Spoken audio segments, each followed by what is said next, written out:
The day my grandmother died, my aunt didn't cry. She didn't hug anyone. She didn't even look at the family photo sitting beside the hospital bed.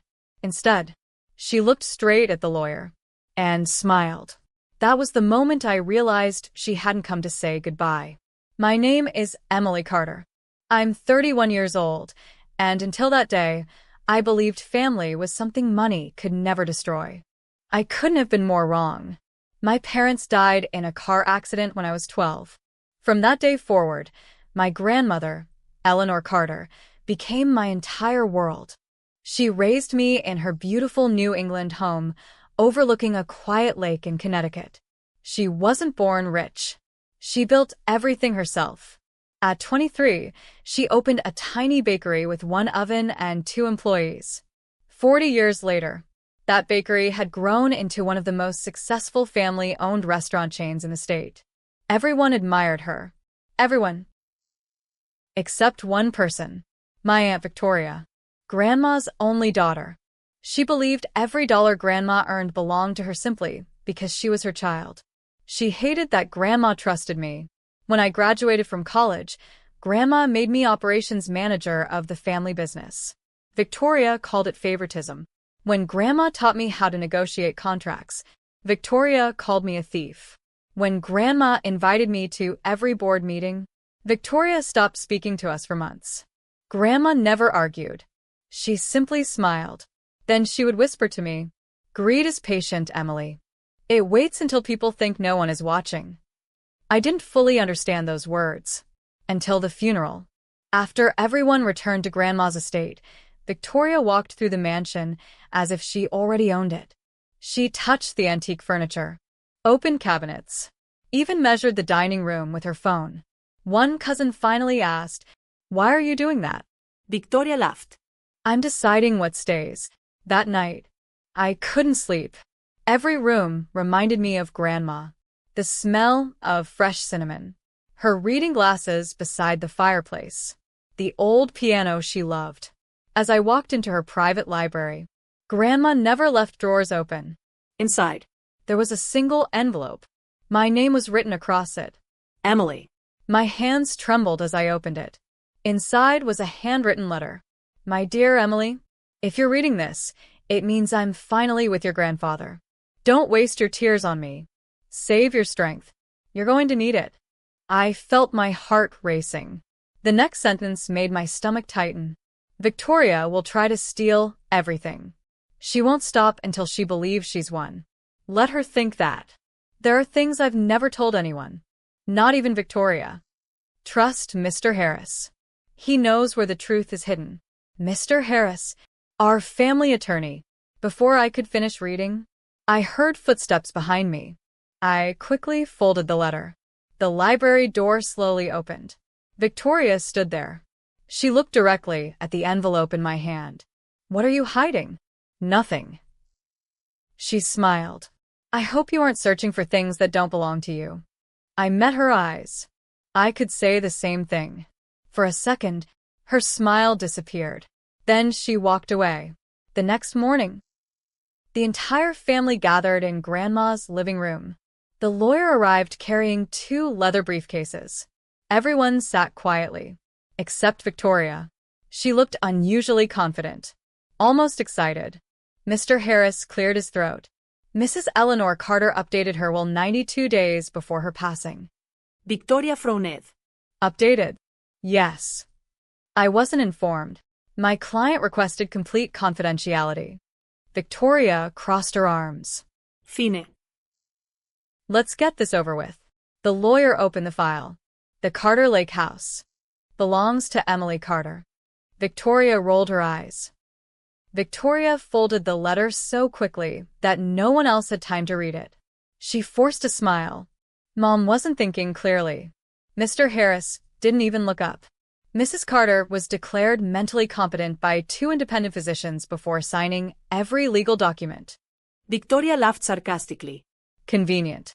The lawyer calmly slid another folder across the table. She expected you to say exactly that. Inside were medical reports, video recordings, witness statements. Everything proved my grandmother had made every decision herself. Victoria's confidence began to crack. But then, she smiled again. It wasn't relief. It was calculation. As everyone left the house that afternoon, she walked beside me. You really think you've won? I looked at her. I didn't come here to win. I came here to honor Grandma. She leaned closer. Enjoy today. Because tomorrow, everything changes. Then she got into her black Mercedes and drove away. The next morning my phone rang. It was Mr. Harris. Emily, you need to come to my office immediately. His voice sounded different. Serious. Almost worried. When I arrived, 2 men in expensive suits were already waiting. They introduced themselves. We're representing Victoria Carter. One of them placed a thick stack of papers on the table. We're filing an emergency petition. I frowned. For what? The attorneys smiled. To invalidate Eleanor Carter's final will. My stomach tightened. On what grounds? He pushed another document toward me. We have evidence that your grandmother signed the will under manipulation. I stared at the page. Then my heart stopped. There, at the bottom, was my signature. It looked exactly like mine. Except I had never signed it. This is fake. Victoria's attorney shrugged. That's for the court to decide. They stood up. We'll see you in 3 weeks. The moment they left, I turned to Mr. Harris. They forged my signature. He nodded. I know. That night, I drove back to Grandma's mansion. For the first time, the house didn't feel warm. It felt watched. As I entered Grandma's office, I noticed one of the bookshelves wasn't completely closed. Grandma loved hidden compartments. I pushed gently. Click. A secret panel slowly opened. Inside was a small metal box. The key was taped underneath. My hands shook as I unlocked it. There were old photographs, business ledgers, letters, and a USB flash drive. Grandma had written only 3 words. For Emily only. Back home, I plugged the drive into my laptop. A video appeared. Grandma smiled warmly. If you're watching this, Victoria has already challenged the will. I couldn't help smiling. She really had planned for everything. Grandma continued. Emily, I've hidden the truth for 20 years. There is something Victoria never knew. My heart pounded. I discovered years ago that money had been disappearing from our company. My eyes widened. I hired private investigators. They followed every transaction. Every transaction? Grandma continued. They found fake companies, fake invoices, fake contracts, and every trail led back to Victoria. I froze. She had been stealing from her own mother for years. Grandma sighed. I wanted to believe she'd change. She never did. So I gathered evidence. The screen showed folders, bank statements, security camera footage, email records, everything. Grandma looked directly into the camera. If Victoria tries to steal your inheritance, give this drive to Mr. Harris. It contains copies of every document. The video ended. I immediately called him. Within 30 minutes, he was sitting across from me watching everything. When the video finished, he quietly smiled. This changes everything. 3 days later, the courtroom was packed. Victoria walked in wearing an expensive white suit. She looked confident, as if she'd already won. Her attorneys stood first. Your Honor, we believe the defendant manipulated Eleanor Carter into changing her will. He held up the forged document. The evidence speaks for itself. Then, Mr. Harris stood. Your Honor, we'd like to submit newly discovered evidence. He handed the USB drive to the judge. The courtroom lights dimmed. Grandma's recorded message filled the room. Every word echoed through the courtroom. When she revealed that Victoria had been stealing company money, the entire room fell silent. Victoria's smile disappeared. Then came the bank records, the security footage, the forged invoices, the shell companies. One by one, everything appeared on the courtroom screen. Victoria's attorney whispered nervously. She looked terrified. Those records are fake. At that exact moment, a man in his 60s slowly walked inside. I recognized him immediately. It was Daniel Brooks, Grandma's retired chief accountant. He hadn't been seen in almost 5 years. He walked straight to the witness stand, raised his right hand, and said the words that changed everything. I've been waiting years to tell the truth. The courtroom became completely silent. Victoria slowly turned around. For the first time in her life, she looked genuinely afraid. Because Daniel wasn't just another witness. He was the one person who knew exactly where every stolen dollar had gone. My aunt tried to steal my inheritance, so I left her with nothing. The courtroom became so quiet. You could hear the air conditioner humming. Daniel Brooks slowly walked toward the witness stand. For 32 years, he had been my grandmother's chief accountant.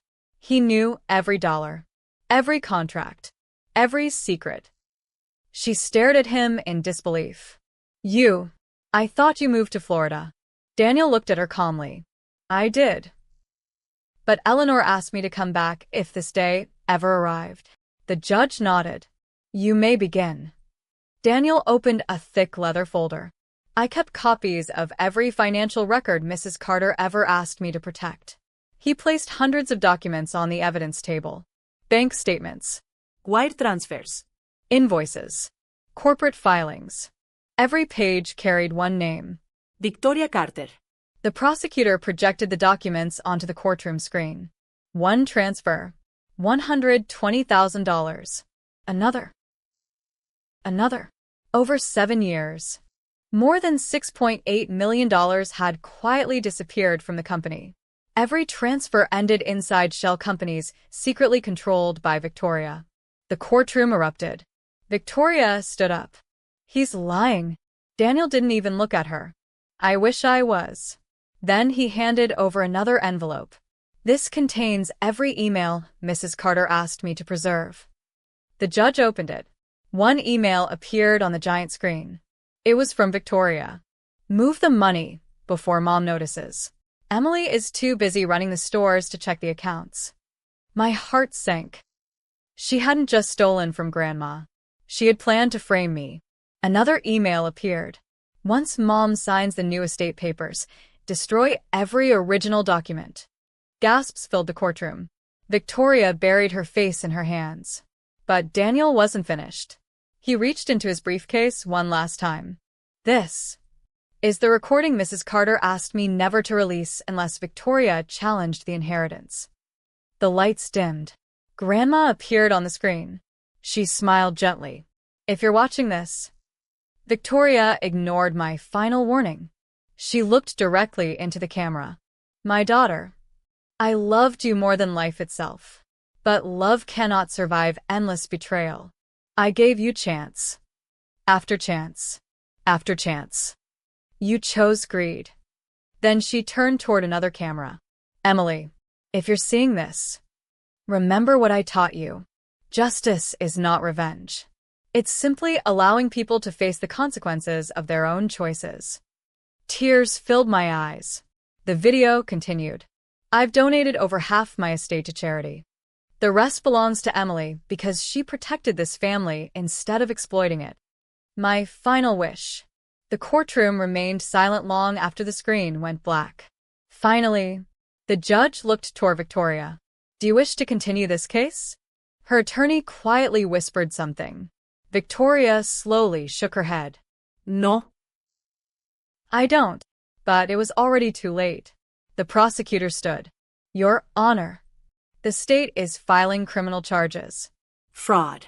Forgery. Identity theft. Corporate embezzlement. Tax fraud. Conspiracy. Money laundering. The list seemed endless. Victoria looked around the courtroom. No one looked back. Even her own children refused to meet her eyes. The judge spoke. Victoria Carter. This court finds overwhelming evidence of deliberate financial fraud. You are ordered to repay every stolen dollar. All illegally obtained assets are hereby seized. Her luxury home. Gone. Her vacation condo. Gone. Her investment accounts. Frozen. Her expensive cars. Auctioned. Designer jewelry. Sold. Every shell company. Shut down. Within weeks, she had lost everything she had spent years stealing. Months later, I stood outside Grandma's very first bakery.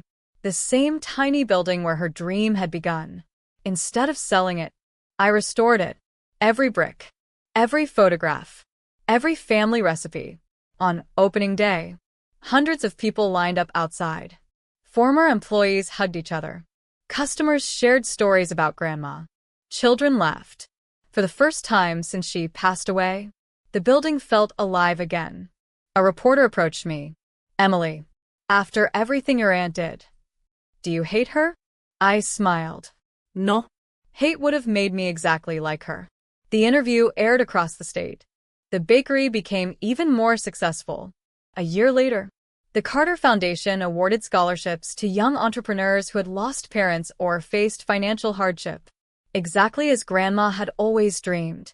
One rainy afternoon, as I locked the bakery door, I noticed someone sitting alone across the street. Victoria. She looked older, tired, broken. She slowly walked toward me. Emily, I'm sorry. I lost everything. I know I don't deserve another chance. But could you ever forgive me? I looked into her eyes. For the first time, I didn't see greed. I saw regret. Real regret. I nodded. I forgive you. Hope returned to her face. Then I gently added, but forgiveness doesn't erase consequences. You tried to steal Grandma's legacy. You lied. You betrayed your own family.